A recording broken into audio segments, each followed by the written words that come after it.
Woo! So Howdy, howdy, howdy, exciting. howdy. I'm just so excited to see Troy's avatar. It's giving me life. Troy's avatar is reminding me that I desperately need to update mine. You're saying that picture is from like 4 years ago. My hair ain't that long. I Oh, mean, okay. It still looks good okay, though. it looks great. Like you look like your picture looks like it's serving a purpose. Oshale is clearly serving a bookstagram moment, and this was when I put on a wig and looked like my mama. So like, Stop. that's really why I took that photo. Like I was with my mom, and we decided to put up a bed sheet and take photos. Oh my God, that is Not hysterical. Not yeah. a bed sheet. Nobody got photo booths. Oh my That God. black background is a black bed sheet. Yep. That's actually smart. Yeah, we steamed it and then just sat in front of it with the iPhone. Wow. You're like, this is professional work. I mean, my mom used to be a model, so it was She a knows. it was an interesting experience because it was like mom chill, but it was fun. I mean, I do have this memory locked in forever. That's kind of nice. Yeah. Well, I mean, as usual, we're going to give you guys a moment to come in, but I'm going to have to do this intro because today is my day to do the intro. Yes. Welcome to Black Prose Club, where Black lives, Black books, and Black authors have always mattered. I am one of your hosts, Melanin Eclectic, aka Brittany. I want Troy to go next.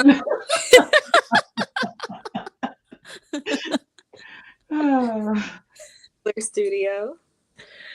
Yes. And my name is Oshale of Oshi Reads.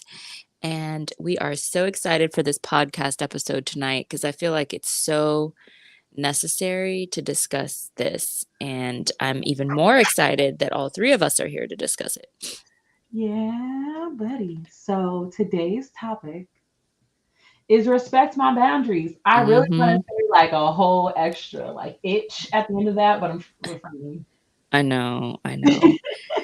I feel like it's interesting though, because I feel like we've all had experiences in the last 2 years with people not respecting our boundaries and how that has led to like falling out or losing friendships or, just interesting situations that literally come out of this exact topic. Like all three of us have had a situation where people were just so out of pocket and you're just like, well, guess we can't be cool anymore. It's like we've had real life breakups because of boundaries, which I think is ridiculous when you think about it. It's so strange to think that two adult human beings cannot sit down and have a conversation where one person's like, I don't really feel comfortable with this. I really don't feel that this is right. La da da da da. And the other person is like, I don't give a fuck. Like, what? I'm sorry, excuse me? And they're supposed to be your friend or maybe even a family member. And you're just like so confused. I think it's because, well, I've had instances where I've stated a boundary and then their response is like, oh, you're sensitive. Oh, you're fragile. Like, oh, you're being dramatic. And it's like, but am I though? Because like a boundary is just saying, hey, I want to be comfortable like when I'm interacting with you, but like I can't be comfortable if this is happening. Like that's basically what I'm saying. And your response to me just saying like I want to be comfortable in this interaction as well is you're sensitive, you're fragile. That just makes me think about where there's a division between like the old generation and the generation of today's time because it's only in the recent years that we've started talking about topics like this. Like we started talking about mental health, we started talking about boundaries, we started talking about not allowing your kids to like hug family members they don't want to, respecting your children's boundaries, not allowing people to guilt you, family members and friends guilt you into things because, respect your elders and it's the way things have always been done. And all these things that in the past we felt we had to do because it was part of either tradition or culture. It's Mhm. only in recent years that we've started to have these conversations about how it's not okay. And it's not okay to force people to do things that make them uncomfortable or make them feel unsafe, whether that be physically, mentally, and emotionally. And I feel like that's where you can really tell the generational divide because like our parents and our grandparents, they didn't know that world, right? And so they're still existing in the place of like, well, this is just how it is, and like you have to pay your dues and you need to respect your elders and you stay in your place and blah blah blah. And we're coming into a place of like, absolutely fucking not. This makes me feel completely uncomfortable. I do not feel that this is okay, and I'm not doing it. And that's where we like butt heads. Why are you I'm laughing? sorry, I was immediately triggered. It's like, should I laugh or should I Yeah, cry right now? yeah. Somebody else go. I need to like process that moment. Like, wow, did not expect a reaction. I'm sitting here like, oh.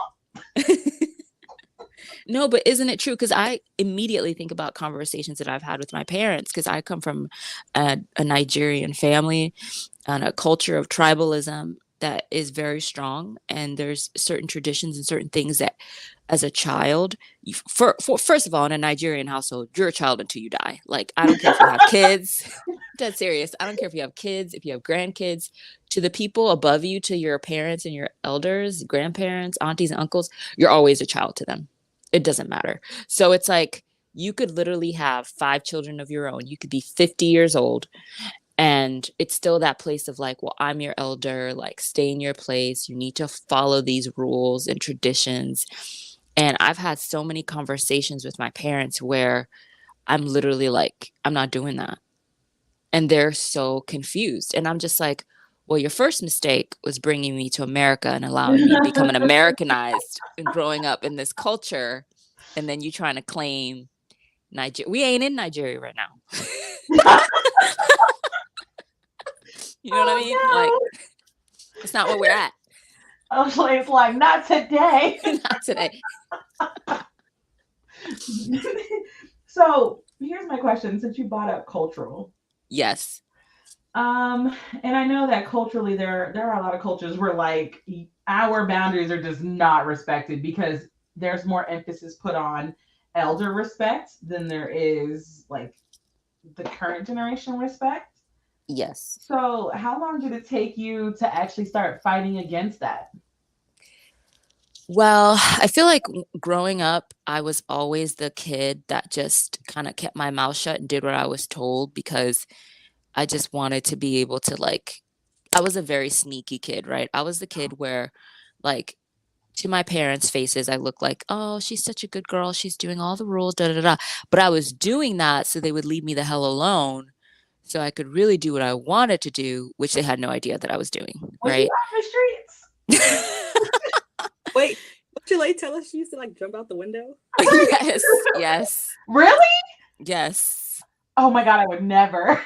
No, but I would follow all the rules to their face, and so they never thought like, oh, they'd be like, "She's so respectful. She's doing this. She's doing that. She's doing this."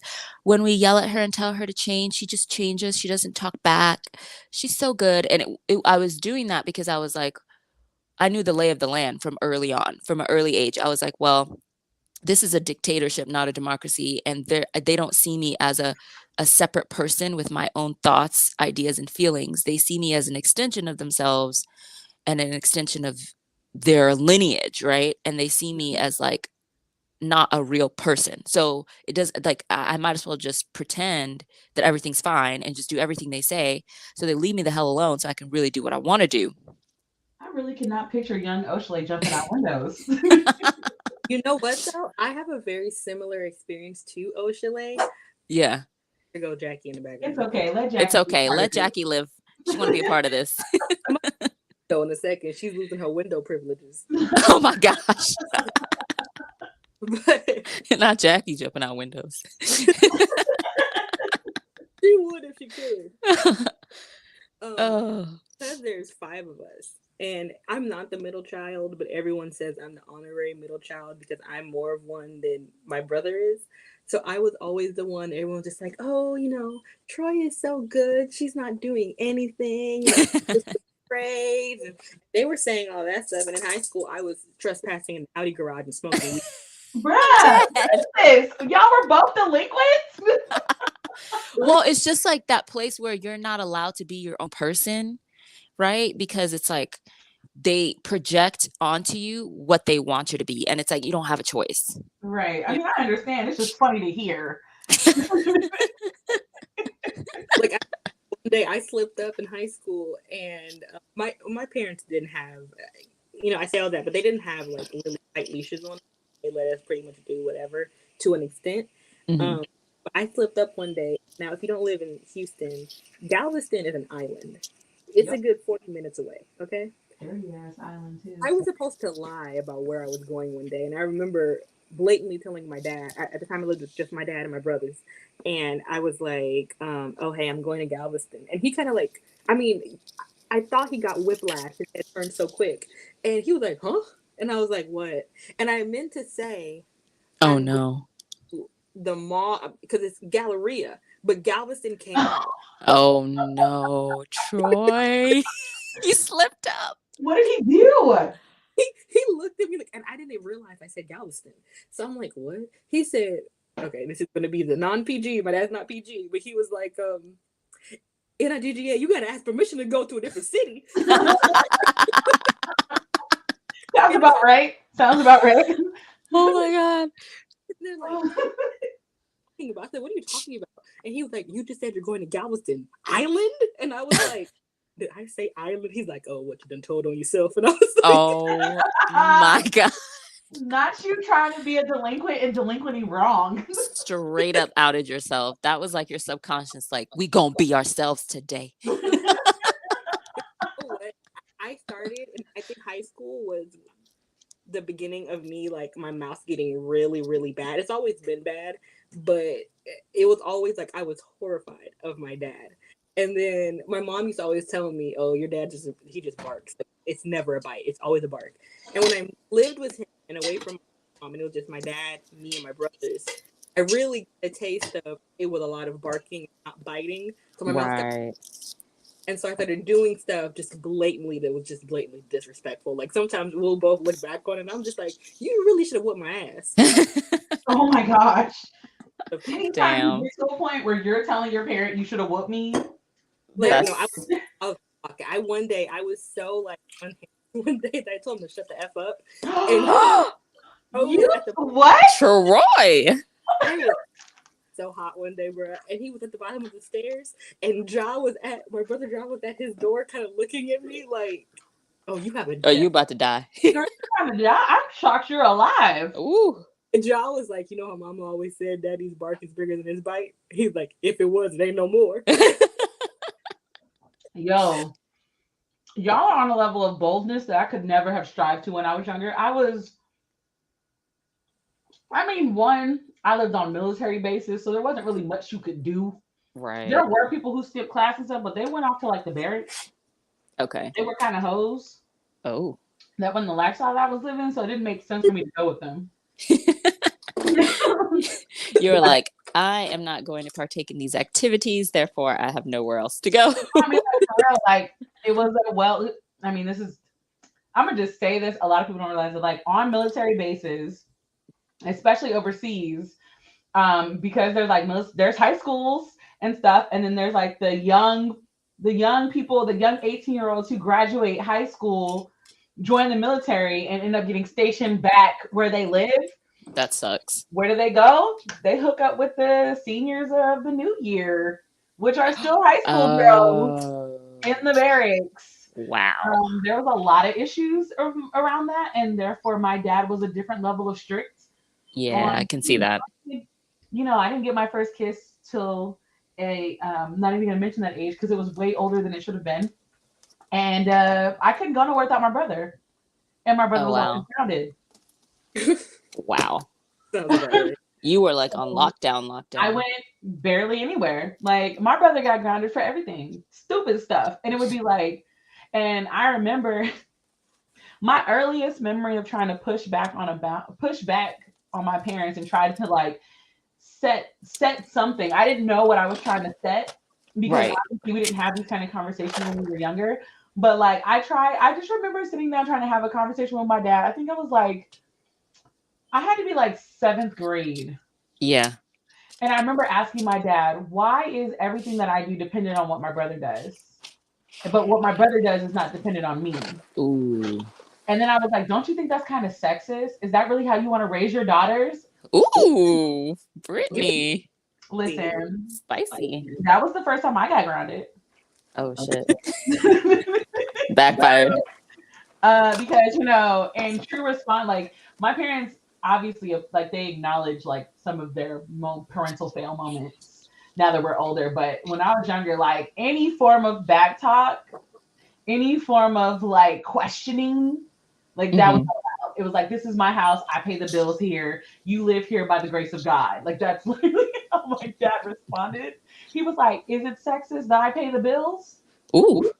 I was like, but I mean, who else gonna pay them?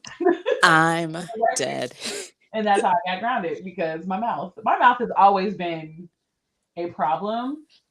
But I realized like a lot of the times I'm one of 4.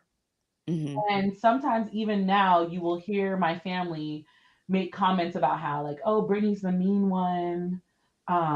Brittany's always been mean. Brittany's always been, this, that, and the third. And it stemmed from the fact that, I mean, I didn't know this, but it was something, therapy in my adult life informed me. I was severely depressed when I was a teenager.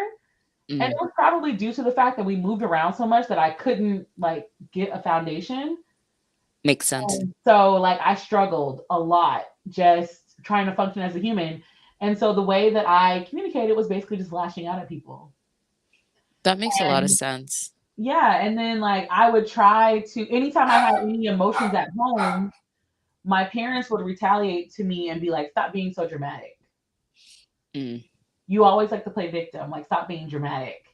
And like that messed me up all the way until adulthood, until I got into therapy where I realized I needed to start trying to set boundaries with my family. And let me tell you, I learned that I needed to start setting boundaries about 6 years ago. Mm-hmm. Some of those boundaries that I tried to set just started working. Wow. Yeah, it takes time. And I feel like sometimes you have to, it sounds bad, but sometimes you have to cut people off. Like I remember I didn't speak to my dad for a year. Ooh. For a full year. I mean, I remember it so clearly because he would literally be like sending messages through my mom. I remember sending you messages. Yeah, or my mom would just be like, you should call your dad and you should reach out to him. And I'd be like, no, I'm good. And then I remember one time he showed up because me and my mom like to go on walks. Like that's our thing in the summer. We go on these long walks and we just talk about life and everything. And I remember one time he showed up on one of our walks. Oh. And I think it bothered him because I treated him like nothing was wrong. Like it wasn't like I was mean to him or anything, or I was like ignoring him. When I saw him, I was like, oh, hey, Dad, how you been? Good to see you. And then I proceeded to not speak to him for the rest of the walk. And then when he was leaving, I was like, all right, we'll see you. Bye. And I know it bothered the hell out of him because after that year of not speaking to him, he ended up apologizing to me, which my dad does not apologize. He's like your typical, like super prideful. Mm-hmm. He's like your typical super prideful, like African man who will just never admit that he's wrong. And he apologized to me and we've been cool ever since. But I had to set that, like, it's like that place where I think he saw me as like a child. He saw me through his own image of who he thought I was until that moment. And he was like, oh, fuck, I don't know her. Like, this bitch is crazy. Like, I think that was the moment he was like, okay, wow, okay. I don't know who this is. And wow. You stuck to it for a year. I don't know if I would have lasted. I probably would have caved. I was like, you know, that place where this is how I am. I don't know if other people are like this. Like, I'm very forgiving and I'm willing to let a lot of shit go. And even like Brittany, you know what happened this weekend with my hair lady, Troy. I gotta tell you the story because it's crazy. Yeah. But I will let a lot of things go for a long time. And then I'll hit a breaking point and I just like shut down emotionally and I just don't care anymore. And that's where I was with him. I was like, I don't give a fuck. Like, if I never speak to you again, it is what it is. So you And were that's, happy to not speak to your dad ever again. but that's how I felt, you know, that I knew it wasn't going to be that, right? Because at the end of the day, I knew we were going to make up. But that's how I felt emotionally, and that's how I knew I was finally in a place where I could, like, stand my ground, because I had drawn my line in the sand, and I was like, "This is what it is. If you wanna be a part of my life and you want us to have a good relationship, you need to respect me, and you need to respect the things that I say, and you need to acknowledge when you've wronged me and not play that whole, like, tribal Nigerian card of, like, you're a child, I'm an elder, you need to respect me, so therefore I can do to you whatever I want, and you have to take it and just swallow it and have it be okay." And I was just like, "Yeah, no, we're not doing that."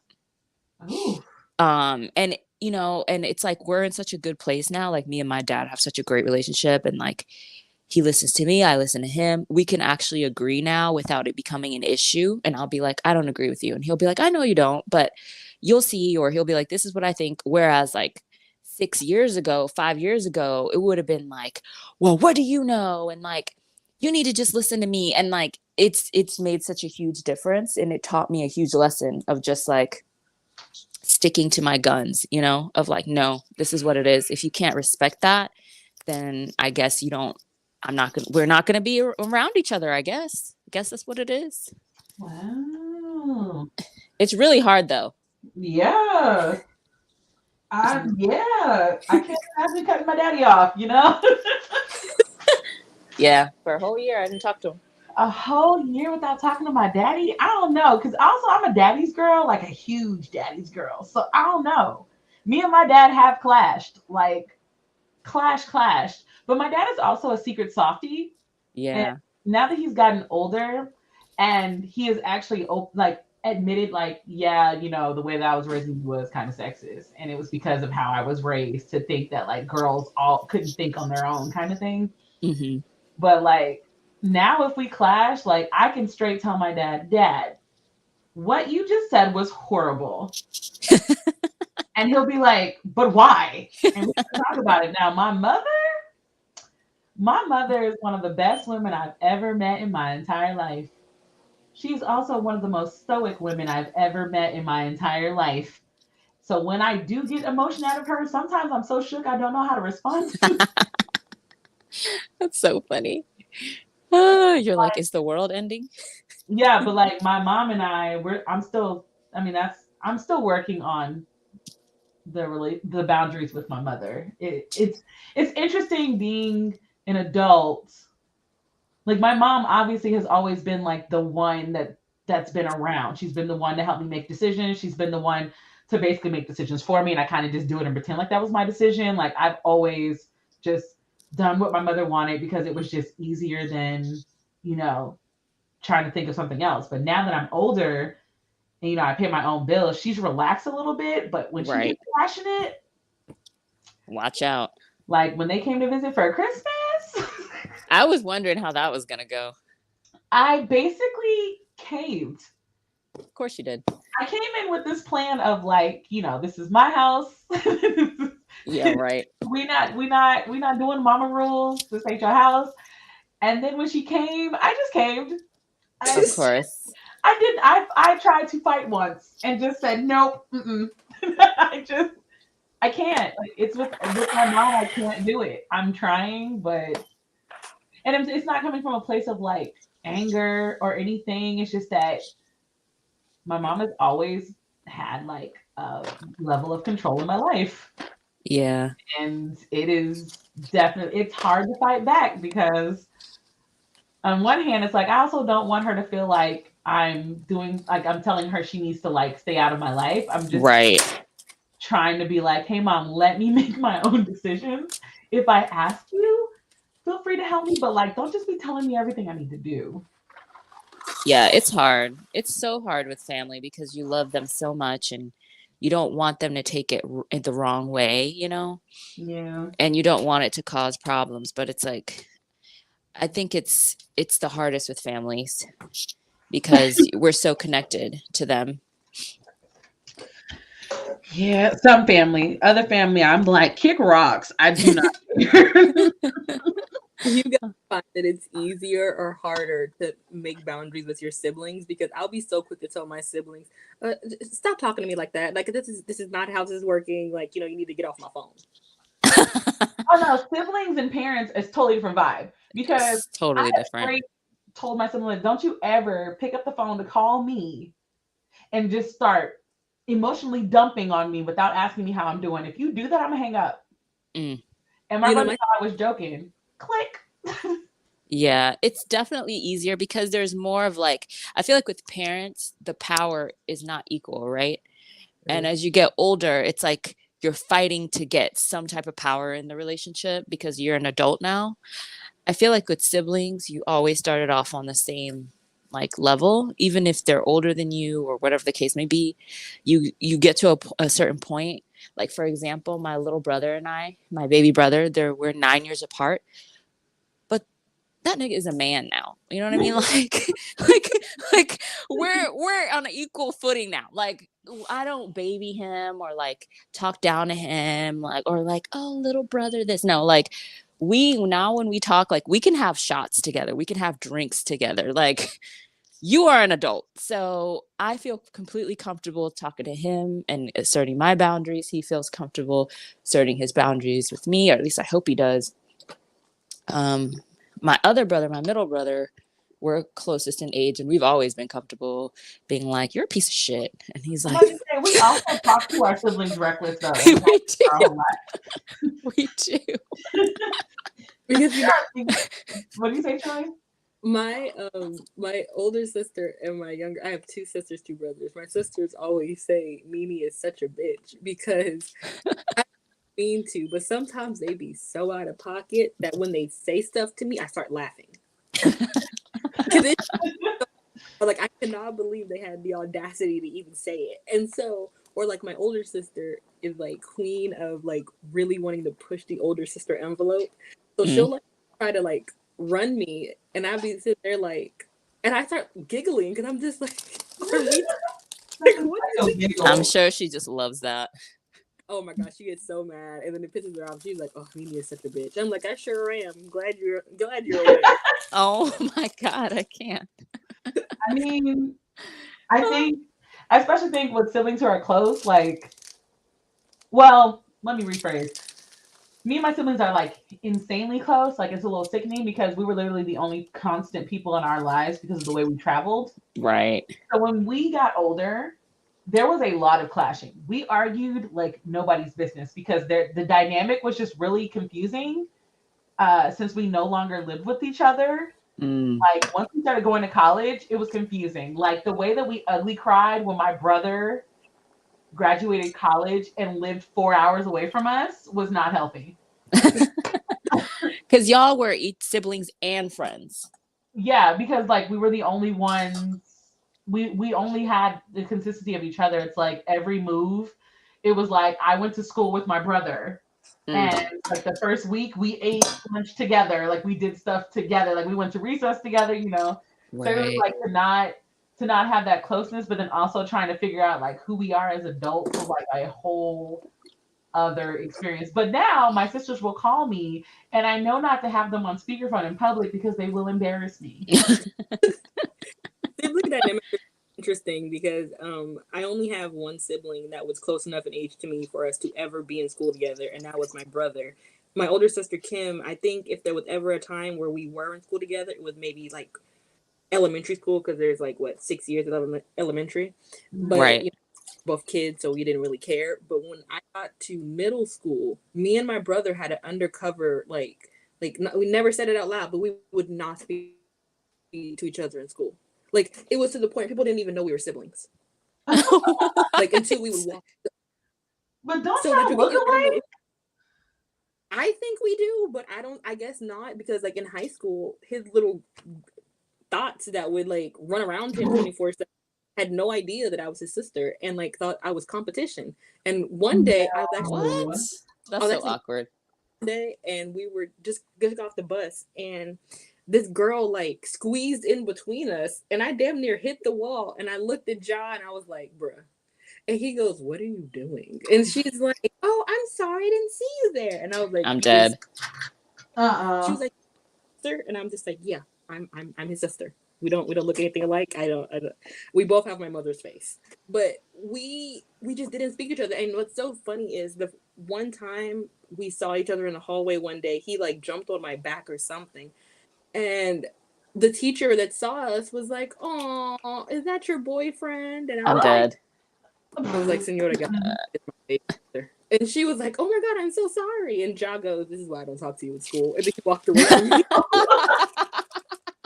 See, I'm the sister that when he said that, be like, don't nobody like you, and this is why. And I would have go find him and walk off. Not y'all's mutual agreement to ignore each other during school hours. Like wave at each other. We saw each other in the hallway. I could not do that because everybody thought me and my brother were twins, and we used to run around and be like, yeah, we're twins. We're just 2 years apart. Oh, no, Play see- games on people. And they were like, wait, what? Yeah, don't you know that's possible? That is a My high school mess. was like 840. So there was a lot of kids. Oh, okay. So you could get away Oh. with it easily. Like other Yeah. than the people who went to our feeder school before high school, they knew we were siblings, but everyone else was just like nonetheless being siblings. But also it was hard growing up with 5 siblings because we were very, very, very close. Sickening close when we were kids. And so when we did get to school, that was like the only time that we had away from each other. My dad used to tell us Mhm.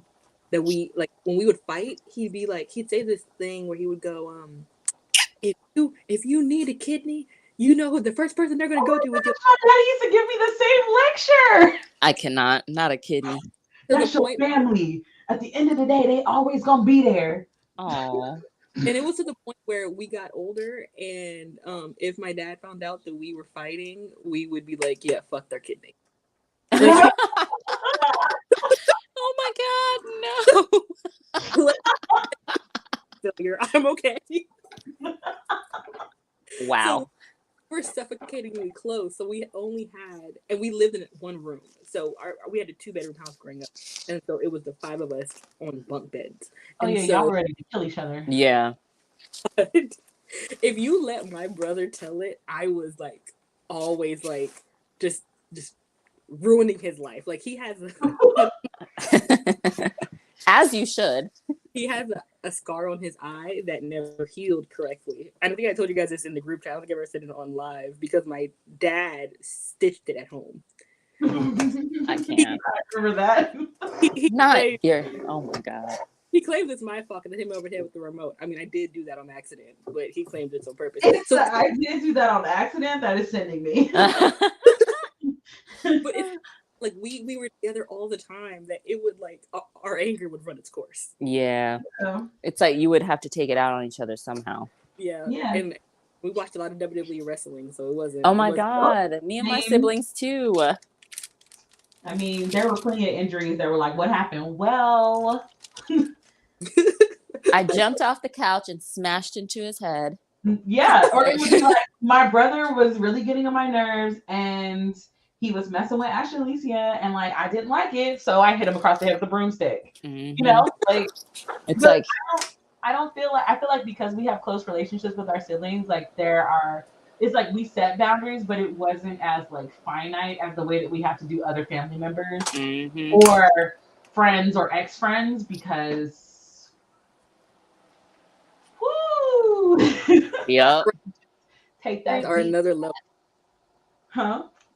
Friendship boundaries are another level of headache. It's crazy though, because I feel like some friendships, when you get to that point where your boundaries aren't being respected and you have to go your separate ways, sometimes it can be like a relief, even though like, you know, you thought like you were so close to this person, and then it's like once they don't respect your boundaries, it can be like a relief. But sometimes it can be worse than a breakup with a man. I've already It said could that feel like a death. friendship relationships are like friendship breakups are worse than relationship breakups Agreed. because I poured years into you. Right. You know all of my secrets, all Yup. of my flaws. Like if I ran for president, I would have had to take you out. Yup. That's how close we are. And then now we're just no longer friends. And it's weird to cut it off. Like because it's like you can't just like cut off your emotions, but it's like you don't talk to each other anymore. You don't, you can go from like texting someone all day every day, sending memes, having these hour-long conversations, and like doing everything together, to just like nothing. It's so crazy. It's And what just, makes it even weirder is like when you look at it from perspective of a relationship, like a romantic relationship versus your platonic friendships. It's like when no one dates thinking, oh, we're definitely going to break up, but right. it's like break up with someone. It's like it's not the same experience because when you break up with someone, you're just like, okay, well, we're breaking up, and we're not going to be friends. Like that whole, oh, but we're still friends. Not No, really. no. We broke up, and it's no beef or anything, but it's like it's whatever. Yeah. But with friendship, it's like it's not like romance was involved. We're not in love with each other. You didn't cheat on me. So you're just sitting there like, how can we not fix this? Yep. It's Oh my crazy. gosh, facts. I think that's the part that's the most heartbreaking because it's like I mean, like we've already said, like the past 2 years have been trying our lives with some of Mm-hmm. our relationships. And like my old best friend, like we don't even say happy birthday to each other. That's like the ultimate death. I know her birthday by heart. Every year on the same time, I get this urge to like want to send her messages. Or because like we used to do stupid, corny shit for our birthdays. And it was always like sending like a super corny card or Mm-hmm. something and putting like $2 in it because she's a $2 hoe. Like I'm that type of dead. thing. Yeah. Like, It's like all the inside jokes, yeah. And all the even my memories. parents, like she's met my parents, my grandmas, Mm-hmm. like she's met all of them. Like everybody knows who she is.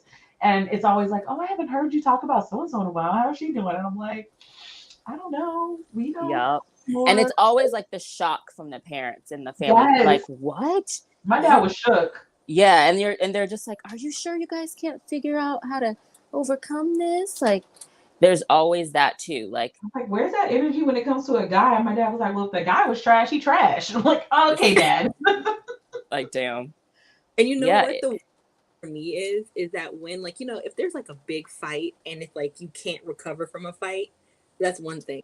But then when you like there's no big fight, there's no like beef, Nope. it's not hate you, that hurts so bad because then as you're sitting there like, wow, like this is really the end of this friendship because That's like because in my mind, I'm like, why don't you fight for us? right. But Why it's like, but here's the thing, enough to like, fight?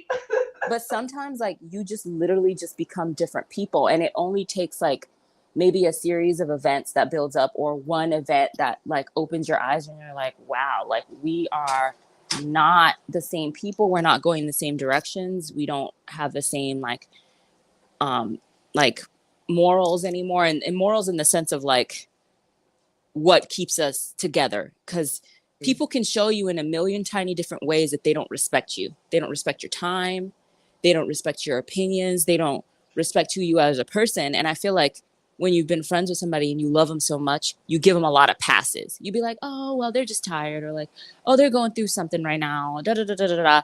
Because you love them so much, you give them so many passes, and then sometimes one day you just wake up and you're like, this is fucked up. Like, why am I the person always forgiving you? Why am I the always person always calling you? Why am I the person always reaching out? Why am I the one always like being like, oh, they're tired today, or they're this, or they're that? Okay, this is something's off. Something's not right. Sadness. That's how I feel right now. Like, oh. But that's how it is. That's what it is, and that's one of the biggest reasons why I think my most recent friendship breakup, I was just like so heartbroken about. I'm not going to talk about that because I'm still not over it. And also we still on all social media, so I'm not about nothing anybody. Still Right. love her, but we're not friends anymore. It to this day, it's been months now. To this day, I'm like, oh my god, like I can't believe it. Just because it seemed like we were so inseparable, but then I looked back and it's serious when even my mom was Yeah, like, did you play the sad music too? Because I've done that for my friend break. oh no. But That's funny. like how long are you going to put up with her obviously not caring? Mm-hmm. What I mean? And I was just like, because it gets to the point where I'm just like, you know, you really don't get what I'm saying. You really don't get the boundary I'm setting, because we've had this conversation like 6 times. Right. And you know what? I said this to I was talking to one of my other friends about it. I was like, if the boundaries I set can't connect with the boundaries you set, that's fine. That doesn't mean you're a bad person. Doesn't mean I'm a bad person. But they're just not meshing well, and that's Nope. okay. But Yeah. before I really cut up, we need to set. Yeah. Because we're on social media still. It's like each other's pictures. It's no beef. And it's only gotten to that point because I'm such a passive person that it takes a lot. And I told my sister this. I said, she's got me so hot that I would actually kirk on her, and I don't want to get there because I hate getting there. And Right. so I'm going to remove myself from this situation. If we can come back and be friends again, cool. But for the foreseeable future, that's not a thing. And when I tell y'all, it hurts so bad because I mean, I saw her like every weekend. We hung out 24/7 talking. Mm-hmm. It was so hard to do, but in a weird way, it felt so relieving I was about to say it's a relief, isn't it? to be in that friendship. Yeah. Showing this up is- for yourself is beautiful. And this is why, and I figured that out with a friend that I had a falling out with in 2020. It was the same thing. Like, that was like my go-to person for everything. We did literally everything together. If we were going to go to the movies, that was my number one person to call. If we were going to go get our nails done, if we do this, do this. We had so many inside jokes. I knew her whole family, basically. Same situation, even though we weren't friends for anywhere near as long as you and your friend. But I felt such a relief when that friendship was over. And that's what let me know that it was like caring for that person was actually a burden. Mm. And I remember I was talking to my best friend about this. Shout out to my best friend, Brooke, who the other day I was talking to her. She was like, I don't never listen to y'all's podcast, but I feel like I don't have to. And I was like, please don't. It was like, please don't. But shout out to her, even though she'll probably never listen to this. But I remember we had a conversation about this once, and she was just like, your friends, like calling somebody a best friend, you have to break it down literally, is literally the friend who's the best to you, that treats you the best. Mm-hmm. That, you know, when that builds you up, that you're stronger together. Like, you don't feel like, I don't know, you just don't feel anxiety about them. Right. There's a peace there. There's a calm there. Just like with a romantic relationship, when people say that they feel like they found their person and they're just like, how did you know? And they're just like, I don't know. I just felt so calm about it. Like, I was like, of course I'm going to marry you. Of course we're going to start a life together. I'm chilling. There's no anxiety. There's no like, oh my God, oh my God, oh my God. It's just calm. And that's the truth, because sometimes in these relationships that end up ending because of a boundary being crossed or several boundaries, you feel that relief because you realize they were a burden, and you're like, you don't have that anxiety anymore and that stress on you. And that's even sadder, to be honest with you, when you realize that you were like literally carrying this weight around that didn't need to be. And you're like, wow, this shit was really unequal, because I was over here like stressed the fuck out and they were just like chilling living their best life. and still felt like they had the audacity to disrespect me and cross all my boundaries. That's ridiculous. Listen, I have come to the conclusion in these past couple years, because I've gone through some major breakups in these past couple years, platonically and romantically, actually. And all of them have taught me just one thing, where it's like, you do not have to be uncomfortable to connect with people or have people in your life. Like, you do not have to conform. You do not have to accept their red flags. And you do not have to just, like, if somebody is making you uncomfortable and you don't feel like you can speak up to talk to say, like, it's uncomfortable, you don't need to be around that person, because that person is muting you. Yep. And it's like, that's a boundary.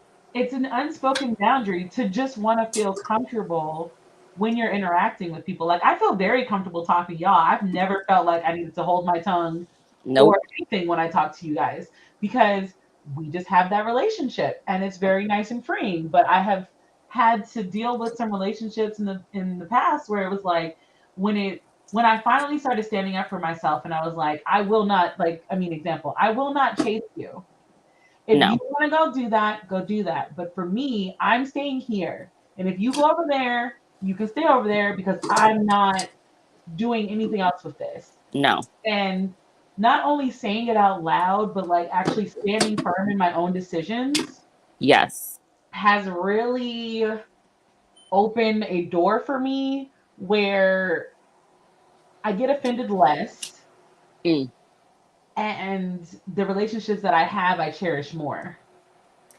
It's so true because it's like I 100% agree with everything you said, and like I feel like it's a red flag when you do feel like you can have that conversation with somebody because you assume that that's the relationship that you have, and they tell you, well, if you don't do this or if you don't see it my way and come over to my side, then you're not a real friend, right? And they put your friendship to the gauntlet and they put it on the line, like, oh, well, you're not really my friend if you don't basically sacrifice yourself for me.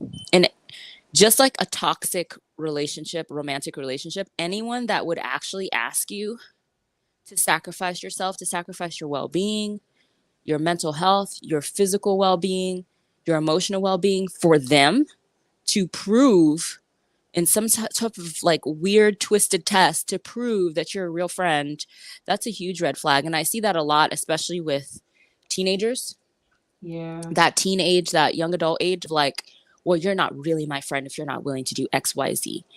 And I feel like that's a very dangerous territory, especially when you really care for somebody and you're trying to make them understand your side of things and they're just putting that ultimatum on it. Um, I don't know. I just, that to me is just a sign of somebody who is basically using you. I won't always say that they're necessarily automatically using you because, when we're young, we do a lot of dumb stuff. And there are some people that, were raised to believe that, like, show me that you love me, insert like ridiculous thing to do. Um, Right. and there are other people that like do it and they don't really, they're not emotionally mature enough to understand why that's a problem. So it's like, I didn't start off this way. Like I started off accepting these show me you love me type Mm. things when I was younger because I was desperate for some friends. Like when I moved to the States at 18, I wanted friends. So Yeah. I was out here trying to show my devotion. Now that I'm older, if I was 18, knowing the information that I know now, the way that they would have got the finger, I rolled away into the sunset. We Yup. were so serious, but I wanted friends. So Right. I was young. I feel that because when I was young, I've lived my whole life pretty much in one place, minus like 2 years I lived in the DMV. But I've grown up in Third Ward, which is a area in Houston, my whole life. And I have a friend who's like basically like my sister. That y'all know that Taraji P Henson commercial where she's screaming, "That's my best friend since fifth grade." Mm hmm. Mm hmm. Yup. Yes.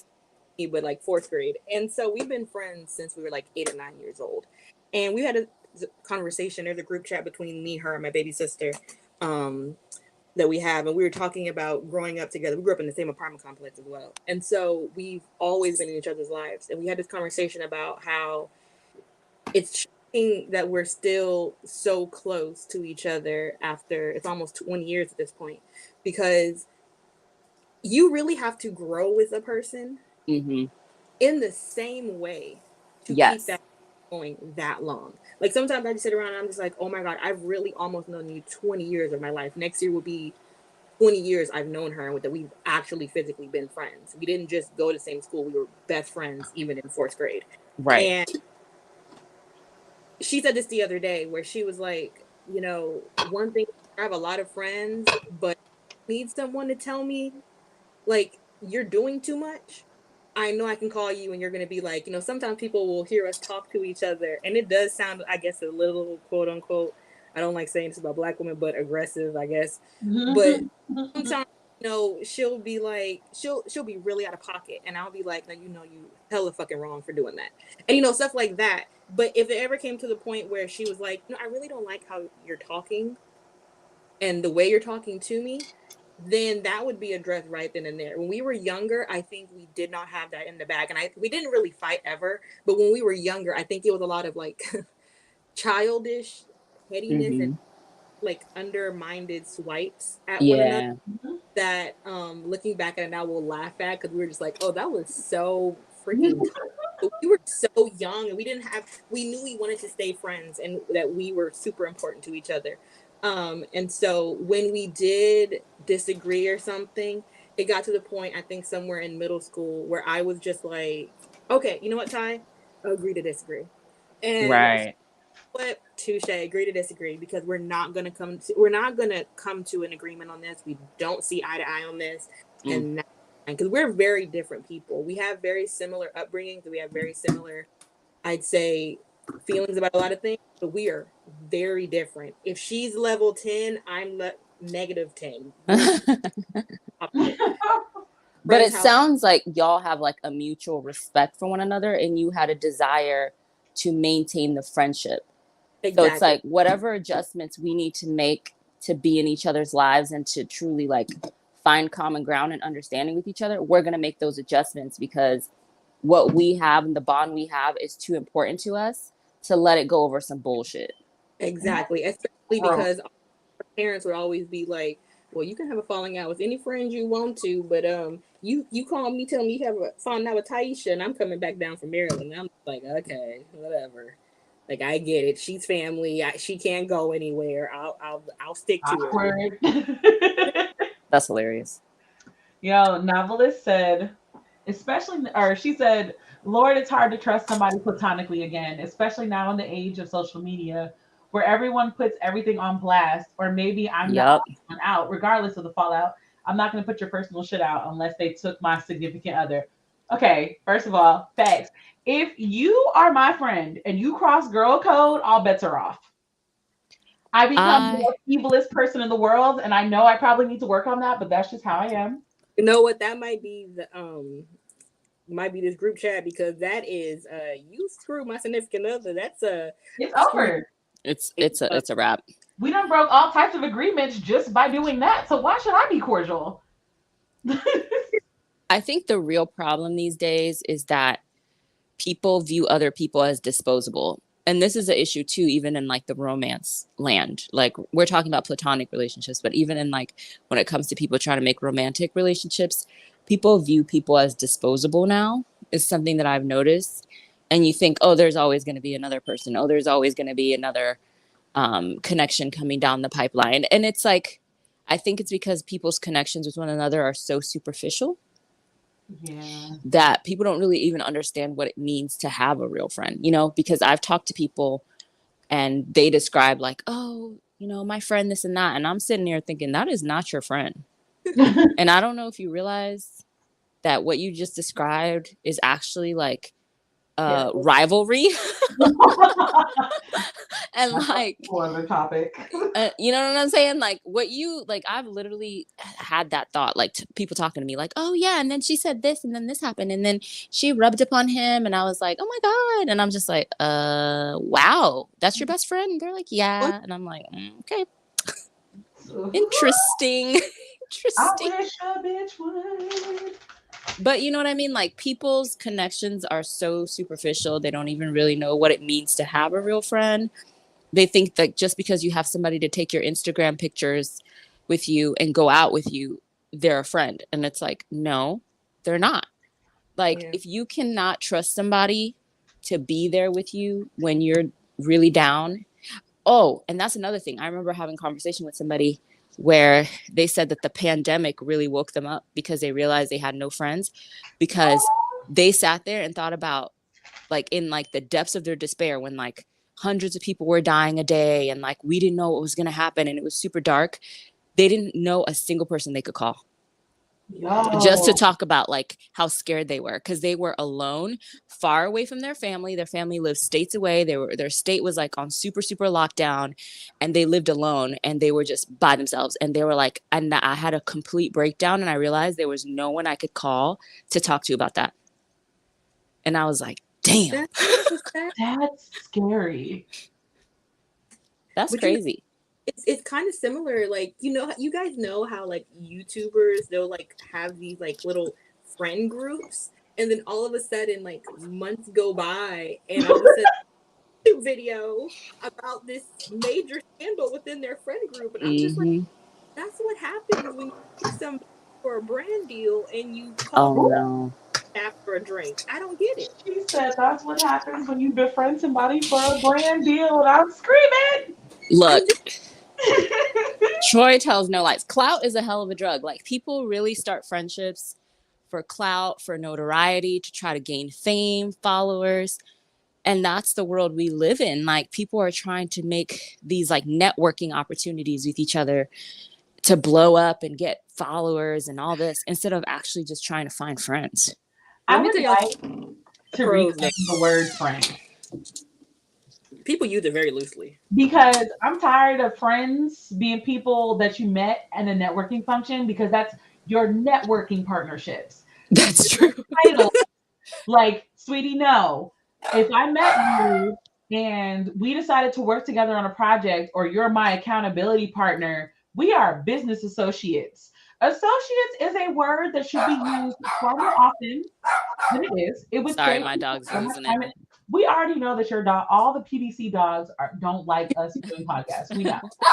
But like, I want people to acknowledge that like, it's okay to have acquaintances. In fact, you should have more acquaintances than friends. Yes, I Period. agree. Like, there's no reason. Like, I'm about to sound really old. If Uh-oh. all your friends can't fit on your MySpace page in that display, Yes. you don't need like the rest of them are acquaintances, honey. You are not talking to all them people all the time. You're not. You're not. This is You're true. not.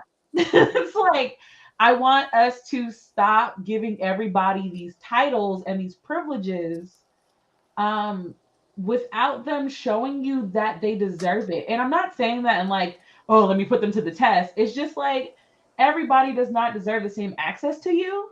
Right. So it's like I have a group chat with y'all. I know this group chat is never gonna get screenshotted or leaked or anything like that because I trust y'all and we're also better than that. Whereas there are some people I would never like there are people that I converse with that I would never. First of all, I always watch what I say when I talk to them Yep. because you never know if our conversation will get a screenshot and Yep. put somewhere for them to try to like attack me because like you said, clout is one hell of a drug. But Hmm. like everybody I meet on the internet is not my friend. Nope.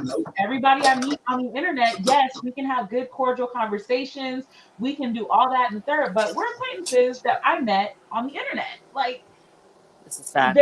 there's this like there's this need to there's this popularity thing with the Yeah. social media era that we don't always talk about where it's like on top of trying to get followers like you also try to make friends with other social media people so because it like no lie it actually helps your follower count It does. because if you're friends with somebody that's got like a big following and they mention you can get bigger. Like it depends on what your goal is. Like for me, when I talk to certain people, like I'm aware that I'm conversing with them because they're speaking to me from like they're speaking to business Brittany. Yeah. Whereas like you guys talk to me as friend Brittany. And since I wear many different hats, I'm recognizing that like I need to also understand because this is a I'm only speaking about this because this is clearly a problem I have just really got smacked in the head with pretty recently is that like no like working with me does not make you friends. No. Working with me does not make us cool with each other or nothing because if it started off as a business transaction, they'll have no problem throwing me under the bus later. No. So it's like you have to realize like it's okay to have different people for different things and not everybody deserves that friendship title because like Miss W. Suter just said, taking it right out of my mouth, everybody doesn't move the same way you do. They really don't. And you'll that realize is it when some okay. shit goes down and how quick they turn on you, because at the end of the day, a lot of people, when they see something as like a sinking ship or whatever, they're going to want to save themselves. Right. It will be the Titanic and you will not be Rose. Nope. You'll be Leo, even though You there will be was Leo damn in sure enough water. room for both of them on that damn Granted, board. but that's even a better example. Yes, Rose had room to put Leo on there, but what did Rose do? Save herself. She saved herself and thought that, oh, he's going to be fine, even though it's like below zero water. You know what? Let's not go into it. It's a perfect analogy, though. It's like, think about it. It's like these people that we're meeting, we met them, we immediately connected with them, we feel like we could click together. But at the end of the day, when it came down to, are you going to help me? I did everything in my power to help you, and you left me in the water to freeze to death. Basically. Like, it's like I literally almost died trying to save your life. And here we great. That's a perfect analogy, to be honest. It just, I think that, like I said, I think friendship is not something that just happens. Like, it's like, oh, I met her and we immediately clicked. I'm still not calling you friend. Yeah. I need to talk to you. I need to understand how you communicate. Because even if we click or even if we vibe, we might not have the same communication style, and it could be something that's clashing to me, and I might not be able to get with it. But I just want people to use the word acquaintance a little bit more. Agreed. Because, I don't want to ruin anybody's opinion of us, but y'all know we were like talking in DMs for the first like 9 months of this book club. Yes, only in DMs. We didn't even exchange. That's so true, though. That was such a weird. We didn't have each other's phone numbers. We had a BPC group chat on Instagram. Yep. Yeah. And that's where we communicated with one another for almost a year, and we were perfectly okay with that. All of us, like, we never had a discussion about it. I don't even remember where the turning point came, but one day we were just like, oh, let's start we just exchanged numbers. I honestly don't remember how it happened. I don't remember how that happened either, to be honest, but I do remember that's how we started. I don't even know if I have the chat anymore. I just know that I don't think I do either. We didn't talk that often. I think we would speak for whatever we were doing that way. We only spoke for like book club stuff. Like, we'd be like, okay, well, the live is on this day. You ready? Have you read the book? Oh, I remember how it happened. One time after a live, we stayed on and chatted for like 5 hours. That's true. We did. And we all just like clicked. I remember that now. You're right. And we were talking about everything under the sun. We talked about the most random, like, now I know everything about y'all families and y'all know everything about my families. But I also felt like with the 9 months of just like talking when I was ready to talk to y'all, it was nice because I didn't feel any obligation to you guys. I didn't feel like I needed to fake an extroverted level of behavior with you guys. Right. And I think that it was a very organic type thing because, again, like, I didn't know y'all. It was very organic, and there was no pressure. Like, we didn't put pressure on each other to do anything really, but read the book that we were supposed to be reading. We didn't go into it, and we didn't even like promote ourselves as friends. We like made it. No. Oshale reached out to us, and we formed this group, and that was just how it started. And to be honest, didn't even think it was gonna last as long. I'm done. Most YouTube group things don't last past a year, so. And I didn't think we would have a falling out or anything, but I figured it would like dissipate at some point. Me too. I figured we would just get tired of doing it and just be like, all right, well, this was fun. Bye. I'm done. I promise you guys, you will never get BPC doing those, like long reading vlogs and stuff like that, where we pretend that we're way friendlier than we are. Let me tell you something. Of us Troy. The shade. The amount of shade. You know what? I'll accept the shade because she's damn right. She threw a whole tree. I was like, shit. That was more so saying that me and Brittany are not social people. We are not. I try really hard to be social, but it's tiring. It is tiring. I mean, I'm not a social person either. I can pretend for a short amount of time. It's weird though, because when I was younger, I was more extroverted, and I don't know what happened over the years. I think I just got tired of being fake. So I decided to stop. I think that's another thing. Like, as I've gotten older and started going to therapy and started trying to learn like how I prefer to communicate, it was really like, I don't like this. Mm-hmm. And like it's so bad now that the few people that I hang out with, like they say, they're like, when Brittany shows up to an event, like you can kind of see where her social battery is because it's Mm-hmm. like on her face. Like she's not gonna say it, but it's on her face. And so like you will literally see when her battery goes low because she will kind of sink into her seat. Like it's like, sure. Right. It's like I'm draining. I need to leave. It's a running joke in the group. Like they will be like, Britt, you good? I'm gonna go. All right, you want me to walk you to the car? It's like Like, I've reached my threshold. I'm good to go. because I'm a fake extrovert. Like, if you ever meet me in person, you will think I'm the most like outgoing person ever. But when I tell you, that makes me sleep for like 3 days. You know what it is, Brittany, and I think that you and I may have this in common, and you'll have to tell us, Troy, if you experience the same thing. But I feel like when you're an immigrant and like you don't grow up in the country that you eventually come to call home, you develop these like coping skills for how to like fit in. Because like being an immigrant in the sense of like my family's Nigerian, we immigrated to America, and I'm in a culture and environment that's completely different from what I knew. I developed these coping skills to like make friends and to fit in. And so I think a lot of my extrovertedness was like a survival skill, because it was like, Yeah, okay, I've got to fit in, I've got to make friends, it's I've got definitely to like blend into this environment, and okay, I'm just going to talk to people. Like my accent switches. I will never forget the first day of middle school, and I saw this girl, and I saw that she was new because I was super nervous. I saw that she was new because like a whole bunch of us basically went to school with each other from like elementary school. So when we finally went to middle school, it was like all the different elementary schools coming together. I don't know if that makes sense. So there was an opportunity that you may not know people because we were divided into different halls, and it was this whole thing, and I knew no one. And I saw this girl and I didn't recognize her, and I knew she must have been new, like new as in new to like our city.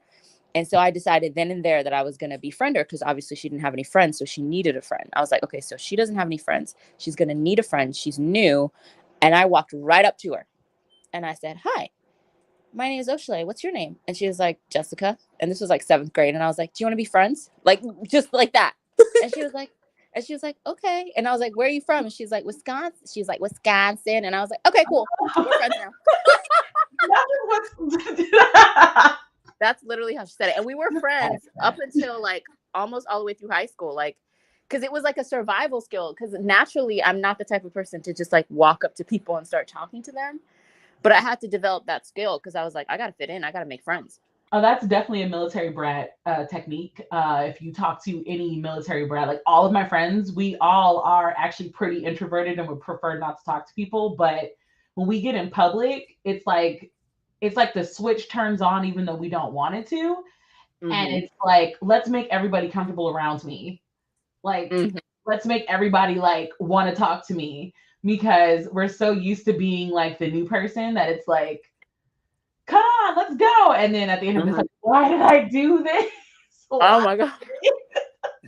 That's so funny. This Yeah. scenario, be sure I'm Jessica because I don't think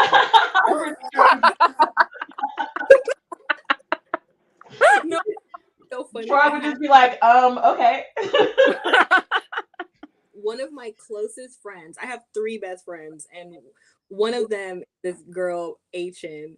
I love her to death. When I moved to the DMV my freshman year of high school, I got on the bus to go to orientation, and orientation came and went. You know, I get back on the bus to go back to my grandma's house, and I'm not gonna lie, I had no recollection of her being in but one class, but apparently she was in like 2. But she gets on the bus. I'm on the bus by myself, and she screams, "Oh my God, you're in all my classes!" And I'm like, uh, oh, hi. She's like, "Oh my," I'm dead. I was like, Troy. She's like, "Oh my God, really?" I'm Hn, and I was just like, "Oh, hi." literally, we have been best friends ever since. Like, I mean, super close. She's so crazy and bubbly and like bouncing off the walls, and I'm just always sitting there like, okay, Achin, like, can you calm down a little bit? I've been both. Actually, now that I'm thinking about it, I've been both. Mm. Because my my sophomore year, because I lived in Asia most of my life. Like that's where most of my life resided. But we moved to Germany when I was 15. And when we moved, like I remember this because like the school was way smaller than my old high school. Mm. And the way that the bases were set up in Stuttgart, they're like, it's a very weird dynamic. It was like 4 bases, but everybody on those 4 bases went to the one base to go to high school. But the high school was only like 300 people thick total. Wow. So it was like my brother's graduating class was like 86 people. Like it was a very different dynamic than what I was used to. And I remember being in the hallway, and I remember because the first person I met, his name was Carrie. And I remember him because he had like these super long braids. And when he walked up to me, he was like, "Hey, what's up? I'm Carrie. Y'all must be new." He's like, "I saw another dude in here that looked kind of like you. Y'all twins?" Mm. And I was like, "Oh no, like that's my older brother." Da da da da. And I'm talking to him, and then my ex best friend came bust like booming down the stairs, like bust down the stairs, and she was like, "Hey, you knew?" I was like, I mean, obviously. She's like, "You look like you can play volleyball. Come with me." And grabbed my hand What? and proceeded to take me to volleyball tryouts, where I dumb enough tried out and made the team. But like That's amazing.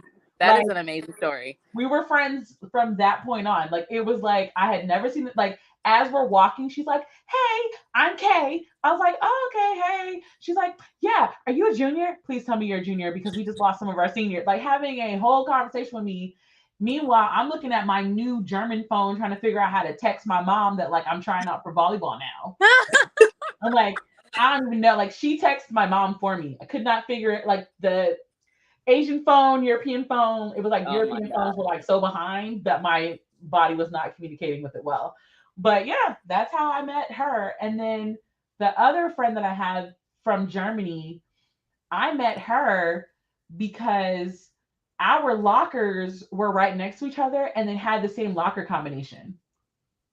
Can we just talk about how both your stories and Troy's stories literally sounds like the beginning of a hit Disney Channel show where the new girl moves to town and Troy's character is like the like I'm not like other girls character, you know, who's like quieter and like chilling on the and somebody just comes up and is like, "Hey, oh my God." And then your character is like the like awkwardly shy like, foreign girl who like doesn't speak the language that well. Wait, I literally saw it so vividly in my mind. I was like, somebody needs to write this down. This is like a hit Disney Channel show. Both of these scenarios. I was talking about earlier who I am no longer friends with recently. Our Mhm. friendship blossomed exactly like a Disney sitcom because group. We were in a friend group, and we had no idea that we had gone to middle school together. Like we had the same friends and everything, but never knew each other. And one day we were actually sitting, and one of our friends said something to me, and she goes, "Troy went to Lanier." And I turned to her and I'm like, "You went to Lanier?" And the whole, literally the whole group we were in, everyone went to Lanier, and they're all looking at all of us like, Lanier's not big, so everyone's just like, "How did you?" How did y'all never meet? Oh, y'all went to Lanier. So anyway, the year later for junior year, we were exchanging schedules, and me and her did not talk. Like I thought she didn't like me, and it wasn't that, but um, but anyway, so we didn't really see each other, and so she hollers, "Who has theater right now?" And I look down at my schedule and I take a breath because I was like, "There's no way for me to hide that I have theater right now." That is a total movie. That is a movie. Because It really is.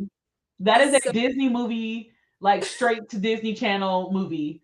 Yes. And I- Or like YA book. Like she let out a breath she didn't know she was holding as she looked at her theater. I despise you. Hey, so listen, I'm like, I will end up walking the exact same way. So I'm just like, I have Were you theater. really trying to figure out an alternative route to theater? I know what I was hoping was that there's 2 different theater classes in theater. So I was hoping I was in Miss Cheryl's class, but I was not. I was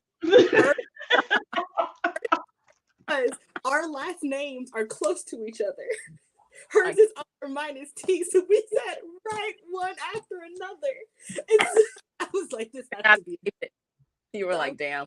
I was like, oh, I have theater, and I'm not joking. She goes, great, and then we start walking to theater, and she's like talking. I'm not joking. The first 6 months of our friendship is like a blur because all it was her talking the entire time. And I'm we trying just to think of a show that exists where this happened. and you know what's so funny? She used to always say, Troy, how did we become best friends? I was like, girl, I don't know. One day I went from couldn't stand you to you calling me. You're like, are we going to Jack in the Box today? And it was so weird to the point where our whole friend group was like, when did Troy and I almost said her real name? When did Troy and ... become so close? And we were like, I have no idea. Like it was so random, but like we just randomly became friends, which is like Anybody who's a writer, feel free to give us some good contemporary Mhm. Black girl friendship stories. I would love that. The friendship of convenience trope. I'm I told love that was the inspiration.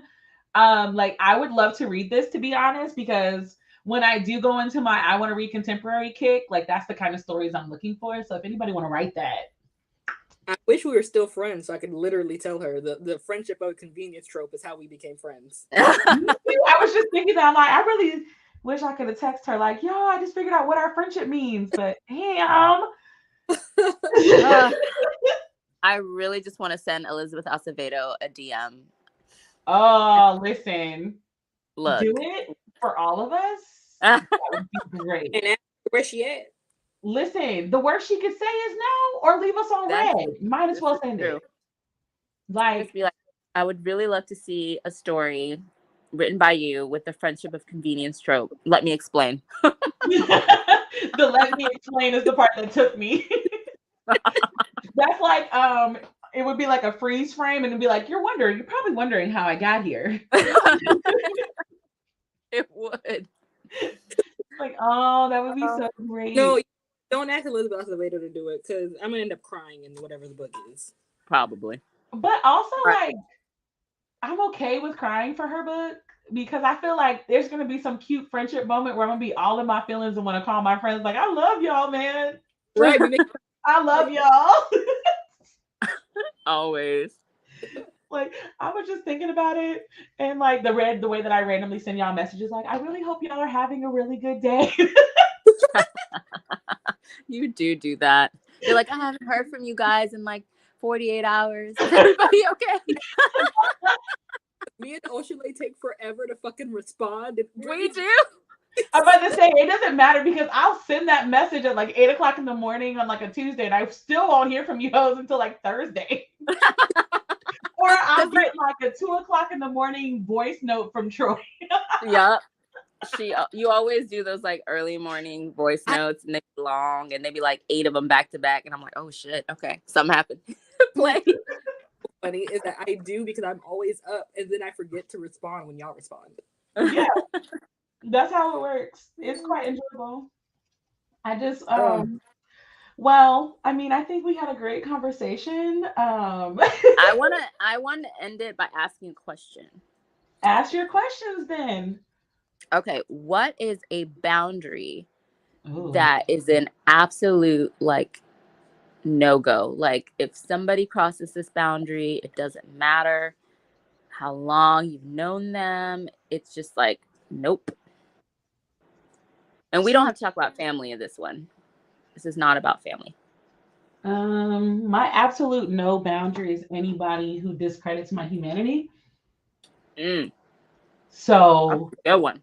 That's downplaying racism to me, downplaying sexism to me, telling me I'm overreacting when there's something that I'm feeling very passionate for. Like there is a time and place to tell me I'm overreacting, and it is not while I am in the middle of a fiery freak out. Yeah. Like read the room, you know. But it's like the ones who tell me I'm being ridiculous when I'm like, why can't you ask me how I'm doing before you start like wilding out? Like Mhm. anybody who tells me that my simple request to recognize me as a person before you start emo dumping, when you start Emo dumping. when you I, start trying to act like me simply saying, yo, like ask me if I'm in a space to hear what you're saying. Anytime you start questioning that or refuse to do it, it's a no for me. I don't yeah. even like I won't even leave you on red. I will actually respond with dots Mm, because I'm petty and I'm still working on that part. But I'll respond with dots to where you're fully aware that I probably didn't even read it, or I'll hit you with an okay yeah. because I hope okay will set somebody off. And again, I'm working on the petty part, but the boundary parts I'm pretty good on. Oh my God. I know my So flaws. I like the pettiness. Me Yeah. too.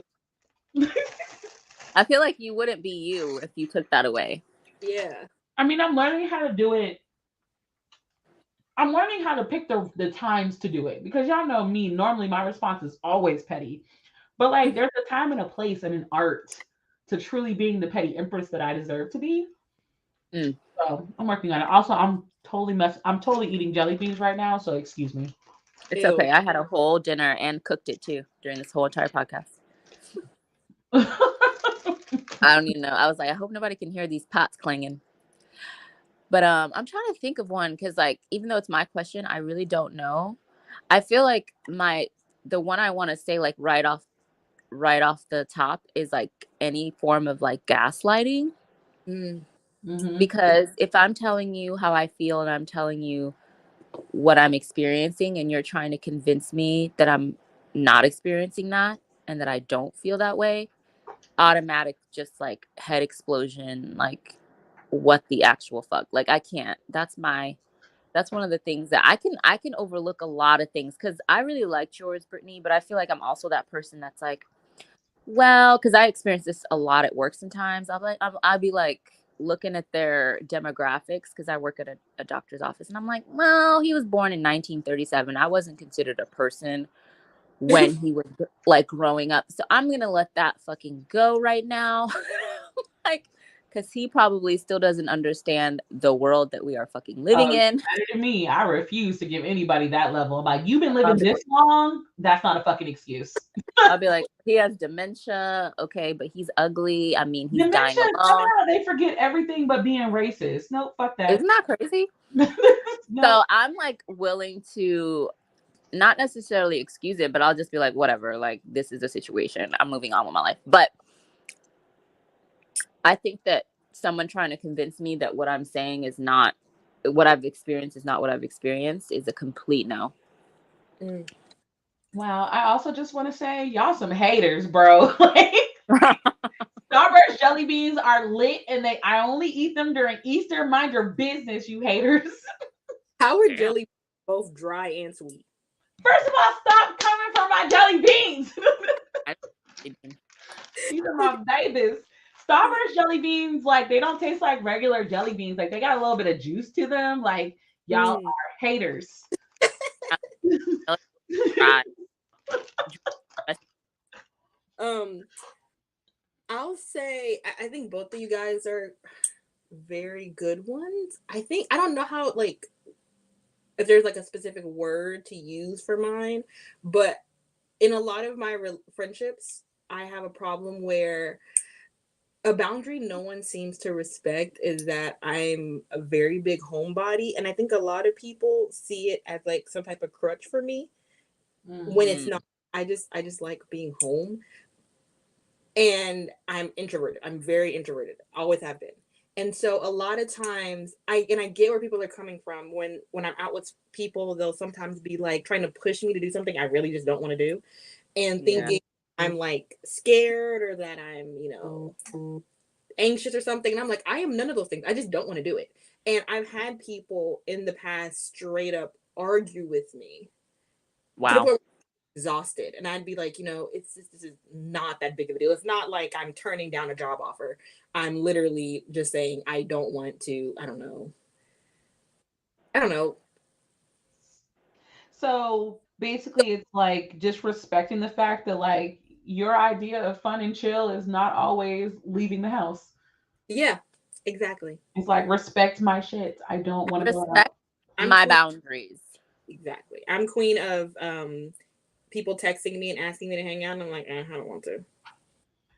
You know what I I've feel noticed, like normalize that. That's perfect. Normalize saying no. And then instead of saying, oh, I gotta check to see if I'm busy. The way that I say no, so wrapped quickly. in a blanket like a freaking burrito, is so comforting. Like if you would have hit me up in high school, I'd have been like, oh yeah, let's go here, let's go there, let's go to this coffee shop, let's go here. Now I'm just like, or I could just stay home. I I'm feel all like about saving money, so there's that. Period. I feel like people befriend you and then try to turn you into themselves.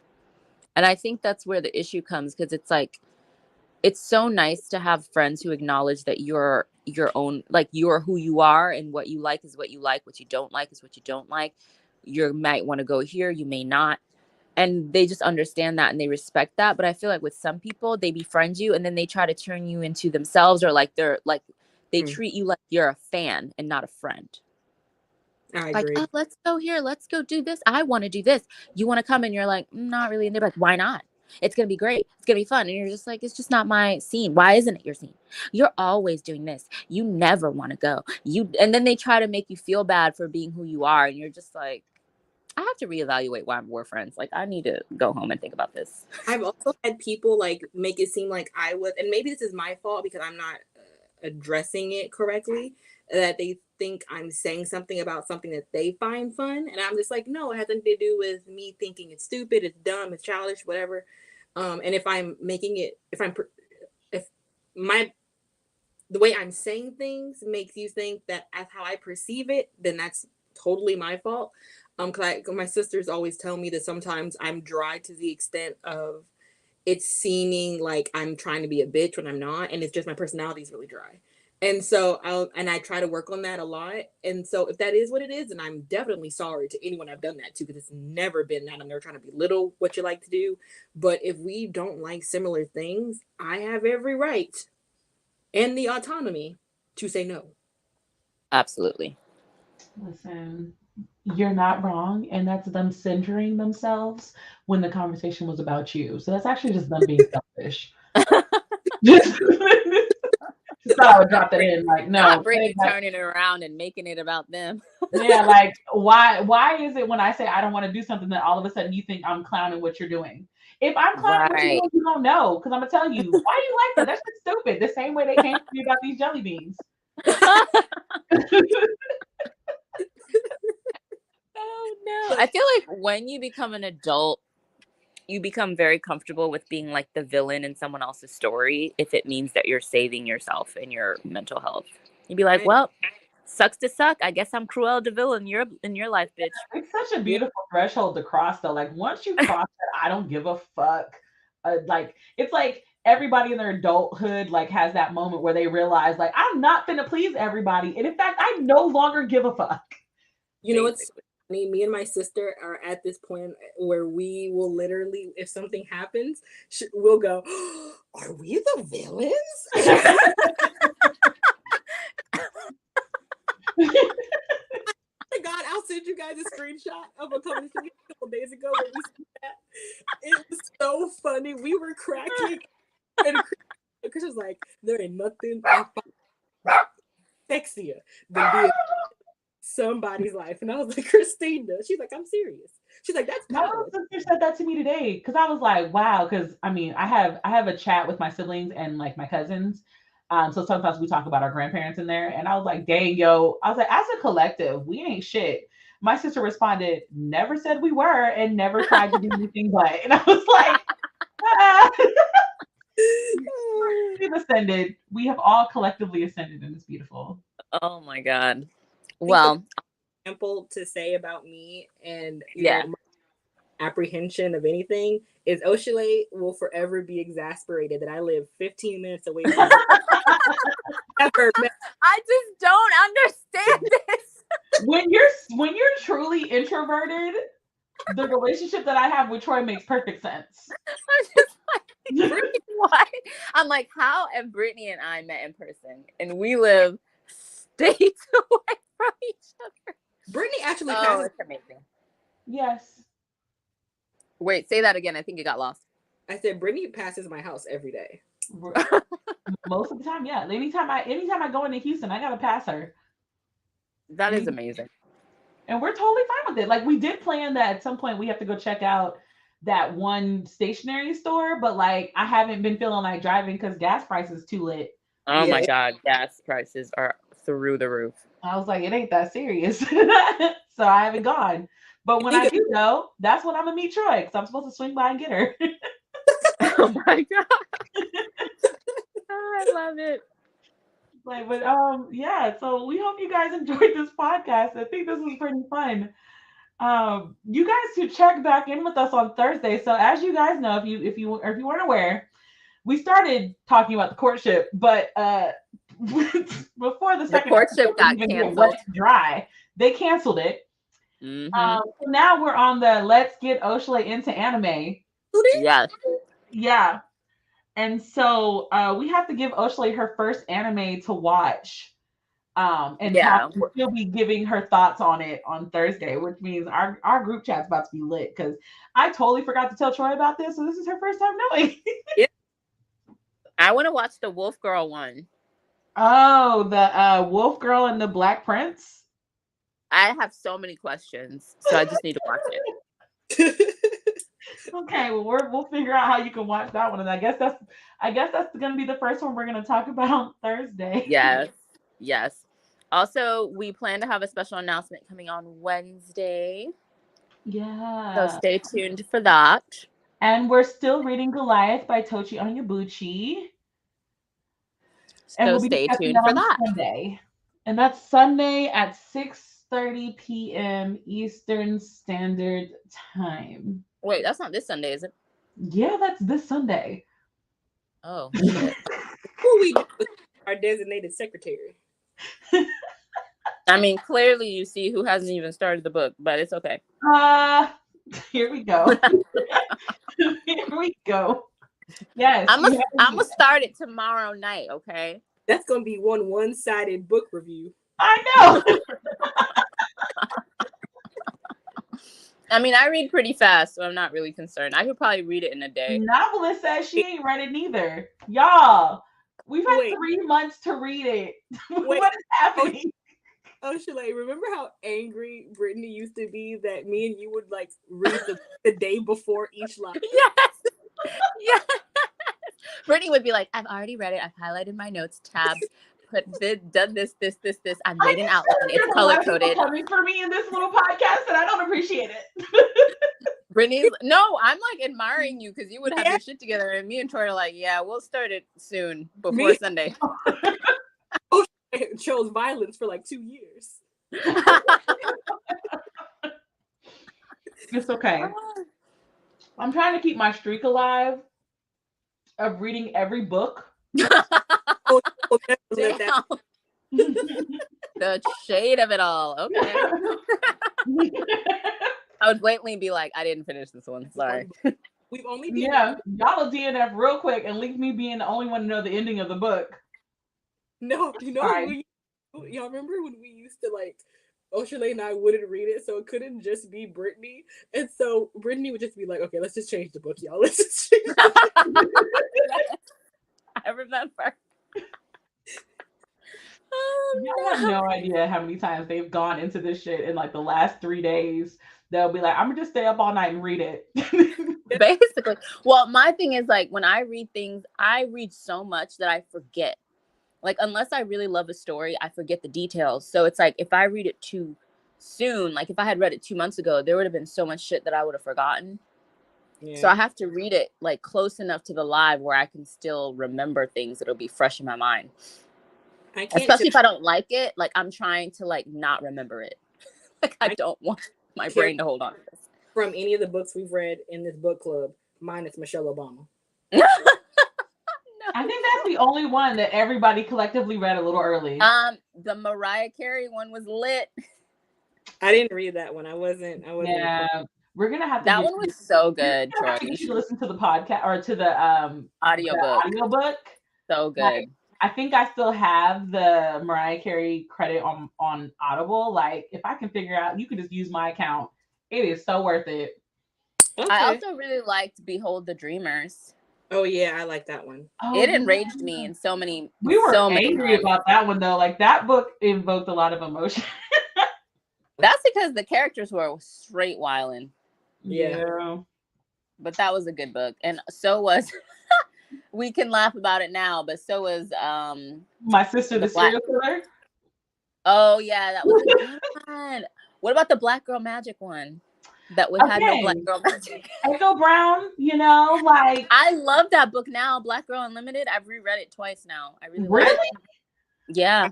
I love the book. I just wish I would have known ahead of time when that scene happened. Well, yeah, but to say that book had trigger warnings and I still wasn't ready. Like that's the best way to describe it. That book had actual trigger warnings on the book sleeve, read the trigger warnings, and was still not ready. Oh, we were just so determined that we were going to get the Black girl Harry Potter we always wanted. It didn't happen. It didn't happen. Instead, we got it in Amari. Ew. Yeah, that's true. Which comes out this summer. Woo! Thank you for that. I appreciate you. Amazing. Y'all, gotta get off this live, y'all. I was about to say this. Is it me that makes these lives so long? Because y'all were That doing is Troy. It's definitely you. It's not just that. I think it's just like when the three of us are together, we just love to be with each other. I think that's what it is. We just want to talk and shoot the shit. Yeah. We be going off topic. Like whenever I listen to our old podcast, it'll be like, this is the topic, but we ended up talking about this other topic. It's fine. We're gonna do like one of these days we're gonna have like an actual like podcast like line outline where it's like we're gonna do this. We will, but for now we're just vibing. We tried that. Remember, Oshila used to have outlines and it still didn't work. You know what? It's fine. It's not our thing. I feel like we are the podcast where it feels like you're just chatting with friends. I'm completely okay with having that type of at home, very realistic, down to earth environment. However, at some point, also this is another thing. If you're listening to this playback or listening to it now, and you know how we can take this YouTube video, get the sound and put that mess on like Apple or what is it, Spotify or whatever, like please let us know, because trying to figure this out is not as easy as we thought it was going to be. It requires a lot of research, but if you already have that information, we'd really appreciate you could send us a DM on Instagram or an email, and I believe our information is in the description box. That would be super helpful, because we know that some of you have asked for these so you can listen to them in your car, and we hear you. We just don't know how to do it. Yeah, it's very complicated. Or maybe it isn't, and we still don't know. All right. Well, it's been real, guys. I'm hungry. I love y'all, but I'm hungry. Thank you so much for joining us for this podcast episode, Respect My Boundaries. It's been a lot of fun. Don't forget to like this stream. It really helps us in the algorithms, especially because we don't make a lot of videos consistently. So the likes really help. And also don't forget to share it. You can share it on Twitter or wherever you'd like. You can also share it on YouTube, I believe. And don't forget to follow us on Instagram and stay tuned for our announcements. And we will see you on Thursday. Bye. Peace, Bye. love, and so petty.